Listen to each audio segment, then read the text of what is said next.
Bonsoir à tous et bienvenue dans le journal. Ce soir, deux invités dans le journal. Benjamin Houliac, le directeur de Guyane Énergie Climat. On va en parler bien sûr, puisqu'il y aura un événement notamment ce week-end. Et puis notre deuxième invité sera en concert demain soir, au Café de la Gare. C'est Viviane Vanqui qui viendra nous parler de son nouvel album, mais également de son concert au Café de la Gare. Deux invités ce soir, donc Benjamin Houliac, Viviane Vanqui, juste après le journal, tout en images.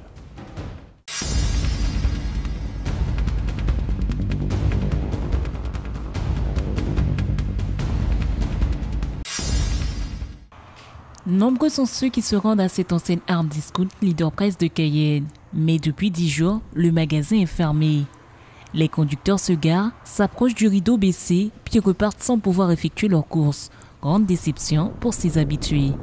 Ça me dérange beaucoup parce qu'on ne sait jamais quand est-ce que ça va ouvrir. Ça fait déjà, on va dire, je pense, 10 jours que c'est fermé. Et ils disent que c'est un problème technique, mais on ne sait pas ce que c'est. On ne sait pas quand est-ce que ça va ouvrir. Un petit peu l'habitude de devoir aller à d'autres endroits et de faire en sorte de changer nos plans quand il y a un souci de ce genre en fait. Je ne sais pas du tout quel est le problème ici, mais en tout cas on fera en sorte d'aller ailleurs. Niveau essence, c'est pas très facile, j'espère qu'on ne va pas tomber sur des embouteillages, mais c'est tout. Il y a des produits que je trouve ici, que je ne peux pas trouver à Carrefour et voilà, c'est pour ça que ça m'embête beaucoup. Oui, tout le temps même, en fait, systématiquement. Tout simplement parce que c'est moins cher que les grandes surfaces, puis qu'on trouve à peu près tout. Et là, oui, aujourd'hui, oui, ça me pose problème, parce que je suis venu exprès pour aller à celui-là qui est un peu plus grand, et du coup, je repars au Larivot. La semaine dernière, la commission de sécurité de la ville de Cayenne a effectué une visite dans les murs de ce bâtiment vieux de 50 ans. Et en a conclu un danger grave et immédiat pour le public et le personnel qui fréquente ce magasin. Le bâtiment présenterait des anomalies au niveau des éléments porteurs. Le Leader Price Voltaire reste l'un des magasins les plus fréquentés de l'enseigne en Guyane. Ne reste plus qu'à patienter le temps des travaux. Voici peut-être les sapeurs-pompiers de demain.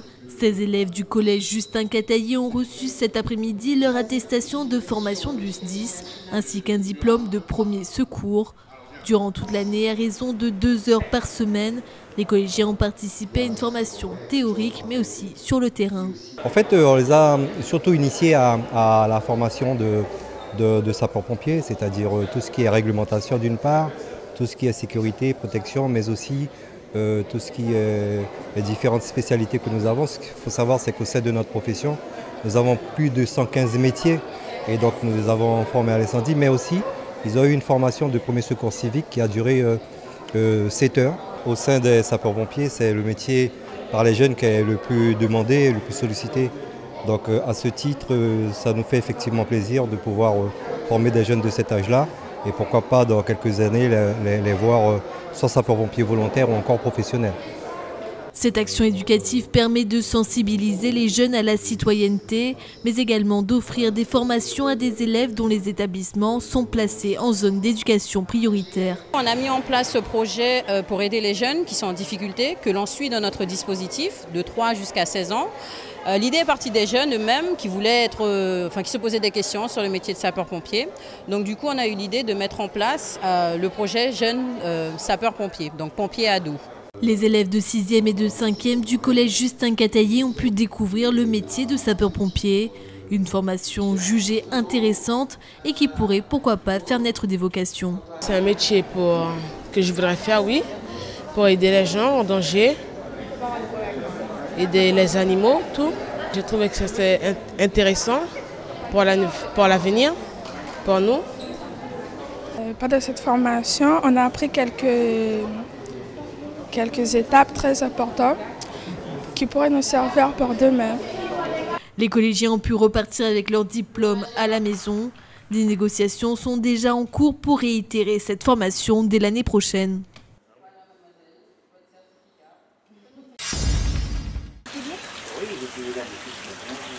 Alors il y a les t-shirts. Voilà, là il y a des t-shirts. Rompre l'isolement et partir à la rencontre de la population précaire qui n'a pas les moyens de se déplacer, tel est le nouveau défi lancé par la Croix-Rouge en Guyane. Depuis le début du mois de mars, un camion boxeur sillonne les routes du département. Grâce à une équipe bénévole dédiée, le véhicule aménagé propose au public des vêtements à des prix modiques, de l'aide alimentaire d'urgence et d'autres services de proximité. Pour la boutique, vous avez vu, les vêtements sont principalement rangés dans des caisses que l'on dispose au fond. Et ensuite, on a des portants avec des vêtements sur cintre que l'on sangle des deux côtés dans le camion, de pouvoir transporter, ne pas refaire les portants à chaque fois. L'action de la Croix-Rouge en Guyane est bien souvent limitée par le peu de postes de permanence. Seuls Kourou, Cayenne et Saint-Laurent en disposent. Avec cette unité mobile, la distance n'est plus un problème. Alors c'est nouveau en Guyane, ça existe déjà dans de nombreux départements en France. Ça s'appelle la Croix-Rouge sur roue. On peut y mettre toutes sortes de services.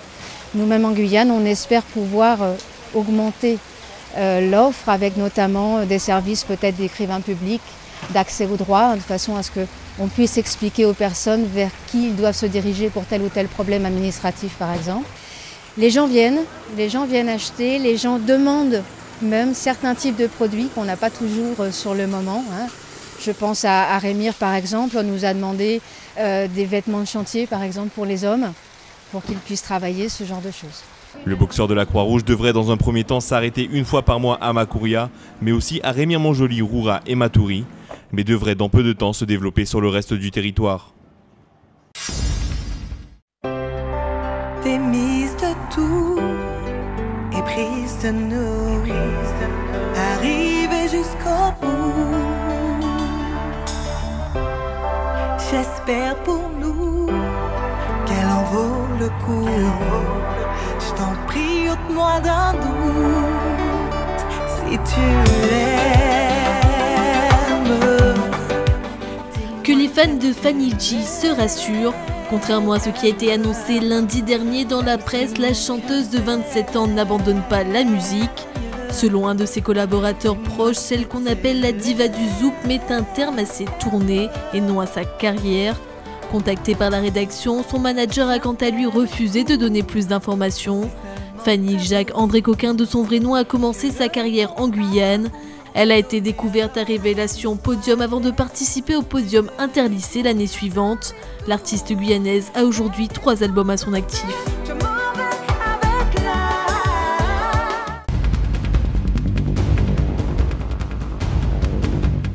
De retour sur le plateau du journal avec notre invité, Benjamin Houliac. Bonsoir. Bonsoir.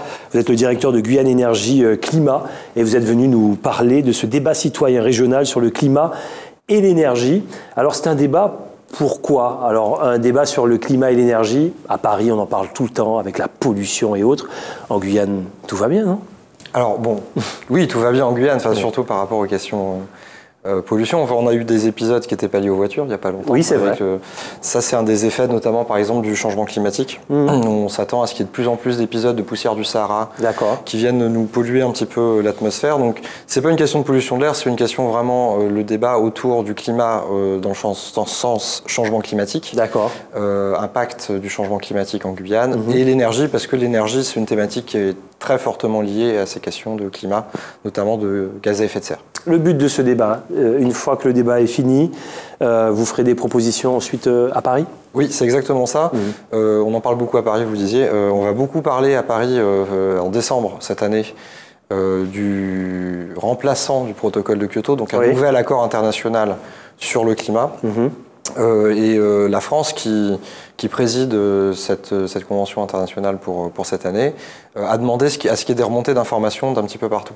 Et l'idée, c'était bien de proposer un document pour la Guyane à partir de l'avis des Guyanais, pour que notamment l'avis et les orientations de la Guyane soient entendues jusqu'à Paris, parce qu'on n'est pas du tout dans la même situation que les autres régions européennes, voire d'ailleurs que les autres DOM non plus sur ces questions-là. Et aussi vous recherchez, et c'est surtout pour ça que vous êtes là ce soir, des volontaires citoyens majeurs résidant en Guyane pour participer à ce débat. Comment les intéresser? Alors, comment ils font? Ils doivent déjà, il y a un numéro de téléphone, c'est le 05 94 30 26 03, je rappelle, 30 26 03.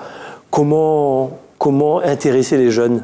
Alors c'est un des grands enjeux justement qui va être discuté. Aujourd'hui, la question c'est de réussir à intégrer dans ces négociations internationales les citoyens. Donc comment les intéresser? En leur demandant de venir, de participer et de donner leur avis déjà. parce que c'est pas forcément tous les jours qu'on a cette opportunité-là. Donc ils peuvent effectivement s'inscrire en appelant le numéro ou en s'enregistrant sur notre site internet gec-guyane.fr pour pouvoir être présent. Après, sur place, il y aura effectivement aussi des petites distributions de t-shirts, etc. Mais l'idée, c'est bien, enfin, le fond de la chose, c'est de, voilà, le slogan, c'est le climat, c'est l'affaire de tous. C'est bien ça, parce qu'aujourd'hui, on commence à voir des choses qui nous arrivent, y compris des choses très quotidiennes. On parlait de la pollution de l'air, exemple, les sargasses qui ont envahi les plages de Guyane il n'y a pas si longtemps que ça. Oui, c'est vrai. Des problématiques auxquelles on s'attend de plus en plus autour des inondations. Alors, on a une petite inondation devant la station. C'est dû au climat, ça ? Alors, c'est dû à plusieurs choses. La question, c'est, on sait que, par exemple, le niveau de la mer va monter. On sait qu'on risque d'avoir, dans les années à venir, peut-être pas plus d'eau sur l'année en Guyane, mais en tout cas, des saisons sèches avec plus d'eau d'un coup, des saisons des pluies avec plus d'eau et des saisons sèches avec encore moins d'eau. On le sent là depuis ces dernières années. Ça va plus se marquer, donc ça veut dire que l'eau il y aura à peu près la même quantité, mais qui va tomber sur une période plus restreinte. Bien courte, Et donc il risque d'y avoir des conséquences en termes d'inondation. On en a eu plusieurs, donc c'est pas forcément que le changement climatique aujourd'hui. Donc ça, c'est un point. Et donc ça, on sait que ça va arriver à plus ou moins long terme. Donc la question aussi, c'est justement comment on s'adapte, comment on réfléchit l'aménagement d'une zone d'activité, par exemple comme ici, avec ces aspects-là derrière à prendre en compte. En termes soit d'aménagement du territoire, les impacts aussi, pourquoi pas, sur les filières agricoles, comment l'agriculture, par exemple, peut s'adapter à plus d'eau ou à moins d'eau selon les périodes de l'année, etc. Exact. Et vous entendez souvent cette phrase, il n'y a plus de saison, c'est vrai ? Il y en a encore ? Statistiquement, il y en a toujours. Voilà, il y en a toujours. Mais bon. Par contre, on s'attend à des glissements de plus en plus importants, effectivement, sur le cycle saisonnier. D'accord. Avec des conséquences. Il peut y avoir, entre guillemets, des conséquences positives aussi. Pour certaines périodes, on aura une saison sèche plus sèche, par exemple, ça peut être intéressant aussi. C'est pas non plus forcément tout le temps néfaste. On n'annonce pas la fin du monde non plus. Mais la question, c'est déjà un peu mieux de savoir ce qui va nous arriver et comment on peut s'y adapter et comment on peut limiter les dégâts, on va dire. Donc voilà. Et les jeunes, j'ai presque envie de vous dire, pourquoi vous n'êtes pas allé les chercher avec le rectorat dans les écoles, par exemple ? Alors, on avait... l'idée, c'était avec le rectorat... on a fait passer de l'information, notamment près de l'université, par exemple. Il y a eu des affichages aussi dans des salles des profs, etc. D'accord. Il y a des professeurs qui se sont engagés. Après, il faut qu'ils voient les affiches, il faut qu'ils soient interpellés. Voilà, il faut qu'ils soient interpellés. On avait un problème très précis qui était, on prend en charge, pour les personnes qui viennent des communes de l'intérieur, on prend en charge le transport. Donc là, c'est vrai que c'était beaucoup plus compliqué de prendre des mineurs pour des questions notamment d'assurance, etc. Mais bien sûr, c'est ouvert aux jeunes, à tous les jeunes, y compris aux mineurs, qui pourraient venir s'ils souhaitent venir.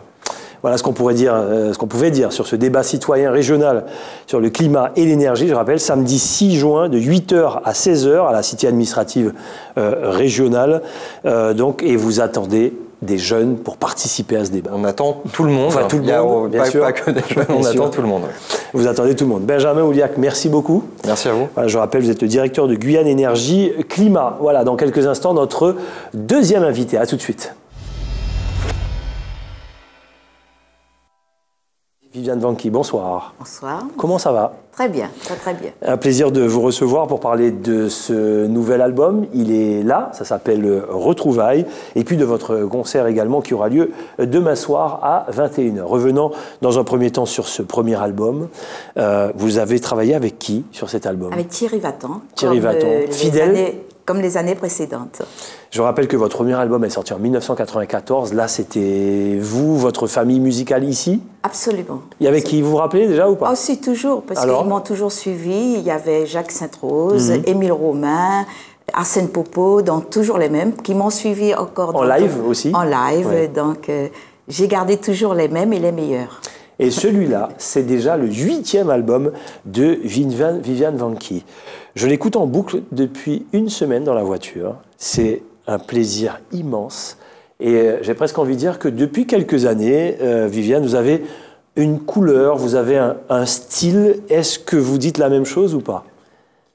Écoutez, je pense que c'est suivant l'inspiration et beaucoup d'artistes vous disent quand ils ont leur cœur un peu malheureux, c'est à ce moment qu'ils composent et que ça vient du plus profond du cœur. Alors, donc c'est peut-être pour ça qu'il y a bien. une continuité. Alors, et justement, si je vous pose la question, c'est quoi votre style? Est-ce que vous êtes capable de définir votre propre style? Je vais surtout dire que ce sont les paroles d'abord qui m'attirent et qu'à partir de là, suivant la résonance qu'elles ont dans ma vie, et puis je ne sais pas comment la musique arrive. Elle vient comme ça, du fond du cœur. Et c'est pour ça qu'en revenant, quand on viendra au concert, c'est pour cela que je vais pouvoir donner tout ce qui vient du cœur. D'accord, très bien. On parle de cœur, on parle d'amour, on parle de Dieu également, donc, en général dans vos paroles. Je lis, pour évaluer la qualité de nos vies, Dieu n'a qu'un critère, l'amour. Saint Matthieu, pour les références. Beaucoup d'amour. Dieu également qui accompagne votre vie. Toujours ou depuis quelques années, Viviane Vanquet? Toujours. Toujours. Parce mais que différemment au fil des ans? Parce que de toute façon, le chemin vers Dieu est un chemin long et que nous gravissons les étapes au fur et à mesure. C'est plus la même chose. La foi devient plus ferme, plus forte. Et on l'entend dans les chansons. C'est vrai. Et puis surtout, on s'appuie encore davantage sur Dieu. Alors, retrouvailles avec qui? Retrouvailles, c'est le nom que j'ai trouvé parce que vous pouvez avoir envie de certaines choses qui n'arrivent pas. Alors vous les mettez en musique. Très bien. Voilà, et comme les 3 chansons qui sont sur le CD parlent de rencontres, d'amour et de retrouvailles, donc j'ai trouvé que pour illustrer le tout, c'était le mot retrouvailles qui allait le mieux. Alors il y a une mazurka, il y a un slow ou boléro, je ne sais pas ce que vous préférez comme un boléro, voilà, un boléro. Et puis l'autre rythme, c'est quoi? C'est un rythme. Ça va avec vos paroles. Voilà, absolument. Exactement. Puisque justement, j'ai demandé à Thierry de l'accompagner qu'au piano. D'accord. Je voulais rien d'autre. Alors il y a un mixage extraordinaire, c'est limpide. Alors là, je m'adresse aux téléspectateurs. Vous allez aimer cet album. J'ai pris énormément de plaisir à l'écouter dans la voiture. Merci on se beaucoup. laisse aller. Il y a une belle musique, il y a des paroles qui sont profondes. C'est ça votre style. Vous touchez les gens. Il y en a qui viennent pour faire danser pendant le carnaval, d'autres qui viennent pour montrer des choses avec des danseurs, avec plein de choses. Et puis vous, il y a une mélodie qui accompagne des paroles profondes. Qu'est-ce qu'on vous dit en général lorsque vous faites un concert? C'est quoi le retour qui revient souvent par votre C'est public? l'émotion. Oui. Parce que avant tout, je cherche à toucher le cœur des gens. Et je crois que finalement, de tout le temps, c'est ce qui se passe parce que je ne voudrais pas, mais il arrive que certaines personnes vous disent « tu m'as fait pleurer ». On se retrouve. Alors, des fois sur des choses pas tout le temps heureuses, mais ça fait partie de la vie. Il faut laisser aller ses émotions. Ça fait partie de la vie. Oui, il faut laisser aller ses émotions. Et lorsqu'on me dit que ça a touché le cœur, c'est le plus beau cadeau et c'est le plus beau compliment. Ce concert qui aura lieu donc demain soir, vendredi 5 juin, à partir de 21h au Café de la Gare, comment vous allez le vivre avec votre public? Je sais que vous travaillez tout le temps, depuis toujours, avec votre guitare, mais il y aura un percussionniste avec vous? Alors, il y aura un percussionniste qui s'appelle Ange Sadikalé. Et je l'ai appelé un jour, j'ai eu l'inspiration de pouvoir l'appeler pour m'accompagner, qu'il a accepté tout de suite. Et je n'avais pas du tout l'intention de faire un concert, mais finalement... les choses vous attirent au fur et à mesure et vous dites, c'est ça, le moment est venu de partager. Et ce moment, c'est demain, avec le concert. Avec votre guitare également? Avec la guitare. Qu'est-ce qu'on va entendre, Viviane Vanquet? Est-ce qu'on va entendre des titres depuis le premier album jusqu'au dernier? Voilà, c'est un mélange, c'est un mélange et il ne faut pas oublier que durant les 10 dernières années où j'ai repris la musique, ça a été l'année la plus fructueuse puisque en 10 ans, j'ai composé plus de 60% de mes œuvres musicales. D'accord. Donc, il y aura ces compositions et celles que j'ai faites avant mon arrêt. Et puis, un mélange de tout. Ça va être boléro, calypso, reggae. Oui, parce que vous calypso, êtes... et je l'ai dit déjà, biguine, mazurka. Donc, un peu de tout. un peu de tout, donc avec l'univers, on peut le dire, hein, il y a des artistes qui ont un univers, vous faites partie de ces artistes qu'on le reconnaît tout de suite, avec votre univers, un univers musical, un univers avec du texte et beaucoup de poésie et beaucoup d'émotions. Beaucoup de poésie, beaucoup d'émotions. C'est l'univers de Viviane Vanqui et c'est demain soir à partir de 21h. Cet album, où est-ce qu'on peut le retrouver? Chez le seul disquaire de la place. Alors on le salue, c'est Jean-Paul Rotham. Voilà, absolument. Seul studio qu'on salue. On l'aura bientôt sur notre plateau, puisqu'il y aura bientôt. Heureusement qu'il est là. Il y aura exactement. Il y aura bientôt un débat d'ailleurs sur la musique en Guyane, l'état des lieux avec le Club de la Presse. On aura l'occasion de revenir là-dessus et Jean-Paul Rotham sera notre invité à cette occasion. Mais voilà, vous retrouvez cet album à Sun Studio et pour le Café de la Gare, c'est demain soir. Merci Viviane Vanqui. 21h précise. Je sais que vous, l'heure, c'est l'heure. Ouais. Merci Viviane Vanqui. Merci beaucoup. Voilà, donc c'est comme ça qu'on se dit au revoir pour se donner rendez-vous et bien demain avec un invité qui viendra nous raconter quand même les 30 ans de la Semaine guyanaise. C'est son créateur, Alain Chaumette, sera notre invité demain soir. Voilà, un magazine qui disparaît, ça fait toujours quelque chose. Il viendra nous raconter l'histoire de la Semaine guyanaise. Voilà, dans quelques instants, le journal de TF1 suivi de Dom Laquézotte présenté par Dominique Nugent. Passez une excellente soirée sur ATG. À demain.